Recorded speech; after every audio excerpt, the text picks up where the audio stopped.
प्रशांत वाणी। कोई बिल्ली के रास्ता काट जाने पर परेशान हो जाता है, कोई नींबू और 7 मिर्चियां लटकाता है घर के आगे, दुकान के आगे, कि अलक्ष्मी प्रवेश न कर जाए। आप में से भी बहुत लोग करते होंगे। सांझ के बाद घर में सफाई मत कर देना, दलिद्दर आता है। संस्था को सहायता राशि देंगे, कितनी? 10,000 1 रुपए। ये 1 रुपया क्या है? ये 1 रुपया क्या है भाई? बताओ ना। मानना क्या होता है? शुभ मानने की बात है। शुभता कोई मान्यता होती है क्या? ये अंधविश्वास है। और कितने ही अंधविश्वास हैं जो आपको एक से एक पढ़े लिखे लोगों में मिल जाएंगे, आध्यात्मिक लोगों में मिल जाएंगे। और ऐसे अंधविश्वास आध्यात्मिक गुरुओं द्वारा भी खूब फैलाए जाते हैं। कोई बताता है कि देखो, मैंने देखा कि वो बता रहे थे कि जिस दिन चंद्र ग्रहण, सूर्य ग्रहण हो, उस दिन ग्रहण की अवधि में खाना मत खा लेना। किसी ने कहा क्यों? तो बोले वो खाने को ऐसा लग रहा है कि सूर्य की चांद छुप गया। अब चांद तो महीने भर बाद छुपता है, तो खाने को ऐसा लगेगा 1 महीना बीत गया, और 1 महीने तो खाना सड़ जाता है ना भाई। चांद कितने कितने दिनों में छुपता है। तो जो खाना है उसको लगेगा कि महीना बीत गया। महीना बीत गया तो खाना सड़ जाएगा, तो खाना मत खाना। तो पूछने वाले ने पूछा कि, अर्जुन मुस्कुरा रहा है, जानता है कि क्या बात हो रही है। पूछने वाले ने पूछा कि इसका कोई प्रमाण है आपके पास? तो बोले अभी बताते हैं। दक्षिण भारत से हैं, उन्होंने सांभर राइस मंगाया, चावल पे सांभर रखा और रुद्राक्ष की माला यूं ली। और बोले देखो मैं माला फेर रहा हूं। नहीं, माला यूं रख दी है, देखना। माला अगर इधर को चले तो माने माल ताजा है नीचे, और माला इधर को चले तो माने माल बासी है। तो उन्होंने यूं ली माला, कुछ देर तक माला इधर को चली, फिर इधर को चल दी।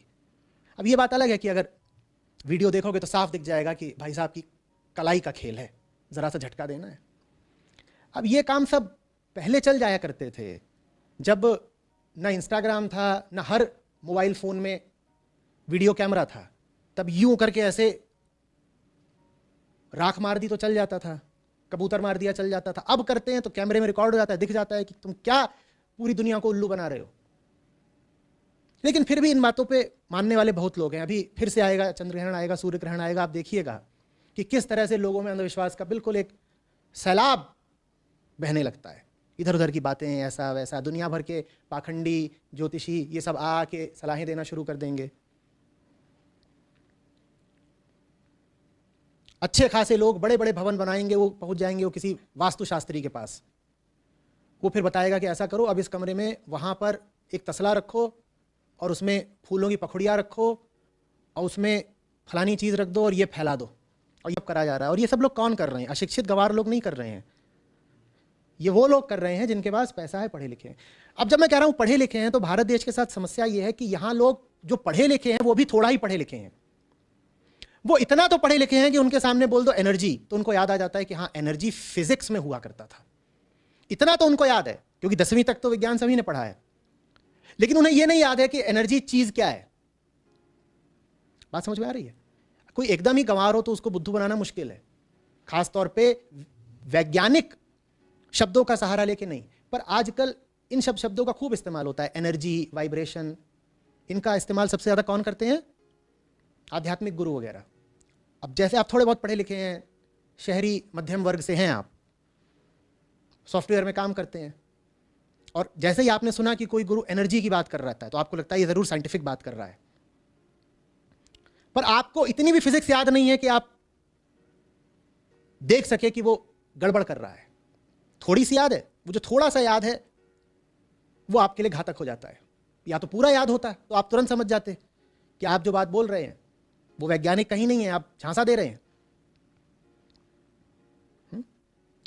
भारत दोनों तरफ से मारा जा रहा है।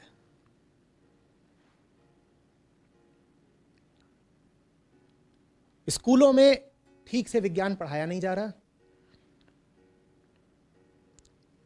जहां भौतिक शिक्षा दी जानी चाहिए वहां भौतिकी की शिक्षा दी नहीं जा रही। और अध्यात्म की ओर जो लोग आ रहे हैं उन्हें झूठी भौतिकी पढ़ाई जा रही है। स्कूलों में, क्लासरूम्स में जहां पर फिजिक्स पढ़ाई जानी चाहिए थी, वहां पढ़ाई नहीं जा रही, वहाँ नकल करके या आधा तीहा जान करके स्टूडेंट्स पास हो जा रहे हैं। और फिर जब वो अध्यात्म की ओर आते हैं तो वहाँ पर उन्हें नकली भौतिकी, नकली फिजिक्स पढ़ा दी जाती है। कोई बताता है वाइब्रेशन है, ये है, वो है। भाई तुमने अगर थोड़ा सा फिजिक्स केमिस्ट्री पढ़ी होती तो समझ जाते कि वाइब्रेशन चीज़ क्या होता है। वेव थ्योरी थोड़ी पढ़ी होती, और मुश्किल नहीं है, पढ़ी जा सकती है। तो पूरी दुनिया और खासकर भारत की प्रगति की राह में मैं बहुत बड़ा रोड़ा मानता हूं विज्ञान के प्रति हमारी जो उपेक्षा और अशिक्षा है। अशिक्षा भर होती तो कोई बात नहीं थी, सिर्फ अशिक्षा होती तो कोई बात नहीं थी। हम उपेक्षा भी करते हैं। जो लोग विज्ञान के स्टूडेंट भी हैं वो विज्ञान को अधिक से अधिक समझते हैं पैसा कमाने का जरिया,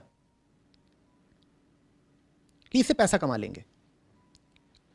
भारत के जो अच्छे खासे बड़े नामवर संस्थान हैं, चाहे वो आईआईटी हो, चाहे वो आईआईएससी हो, वहां से भी निकले हुए लोग अपने निजी जीवन में अंधविश्वास रखते हैं। क्यों? क्योंकि उनका मन वैज्ञानिक नहीं है। उन्होंने विज्ञान तो पढ़ा, पर विज्ञान उन्होंने पढ़ा सिर्फ पेट कमाने के लिए, पेट की रोटी चलती रहे इसलिए उन्होंने विज्ञान पढ़ा। तो ठीक है, उनको डिग्री वगैरह मिल गई, लेकिन उनकी निजी जिंदगी में देखो तो अंधविश्वास से भरपूर है उनकी निजी जिंदगी। भारत में विज्ञान के प्रति उपेक्षा है। सिर्फ अशिक्षा होती तो कोई बात नहीं थी। यहां जो लोग विज्ञान में शिक्षित भी हैं वो भी अंधविश्वासी हैं। यहां विज्ञान के प्रति उपेक्षा और अनादर है। हिंदुस्तान का बच्चा दुनिया के वैज्ञानिकों के नाम ही नहीं जानता, उसमें इतनी उपेक्षा, इतना अनादर है विज्ञान के प्रति, क्योंकि हम अंधविश्वास से भरे हुए लोग हैं। और हमें ये संस्कार ही नहीं दिए गए कि तथ्य जानना, दुनिया को जानना बहुत जरूरी है, और दुनिया को नहीं जान सकते तुम विज्ञान के बिना। और विज्ञान में ऐसी ऐसी प्रेरक कहानियां हैं कि पूछो मत।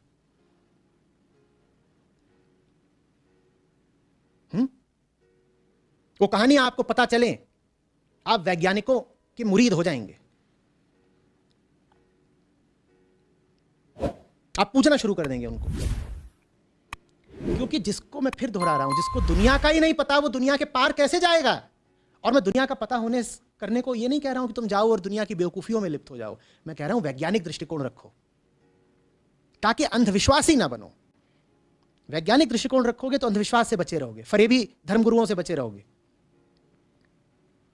फिर तुम्हारे लिए हर तरह की मुक्ति के रास्ते खुल जाएंगे। आ रही बात समझ में?